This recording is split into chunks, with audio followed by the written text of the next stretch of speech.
আপনি কি স্বপ্নে নবী মোহাম্মদ সাল্লাল্লাহু আলাইহি ওয়াসাল্লামকে দেখেছেন? 2 বার। সত্যি? আলহামদুলিল্লাহ। এবং আমার স্বপ্নে আমি বালির উপর হাঁটছিলাম একটা বাতাসের বয়ে চলা পথে, যেখানে আমার উপর শুধু পাথর ছিল। আমি আমার হাঁটুর নিচে তাকালাম এবং একটা পদচিহ্ন দেখলাম। কত আশ্চর্যজনক যে পাথরের মধ্যে একটা পদচিহ্ন আছে। এবং আমি স্বপ্নের মধ্যে জোরে জোরে বললাম, এটা এখানে কেন? কার পদচিহ্ন এটি? এবং আমি পেছন থেকে একটা কণ্ঠ শুনলাম, এটা তোমার পিতা ইব্রাহিমের পদচিহ্ন।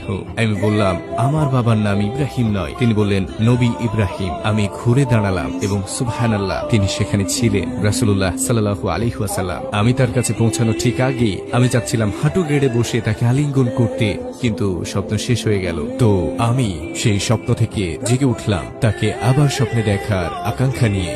এবং বহু বছর পরে আমি দেখলাম, এবং আমি মরুভূমিতে ছিলাম আর দূরের দিকে দেখলাম তিনি আমার হাত ধরে বললেন, আমি চাই তুমি আরো মানুষের সাথে দেখা করো। তিনি বসে পড়লেন আর আমি ঠিক তার পাশেই বসলাম। তারপর তিনি বললেন,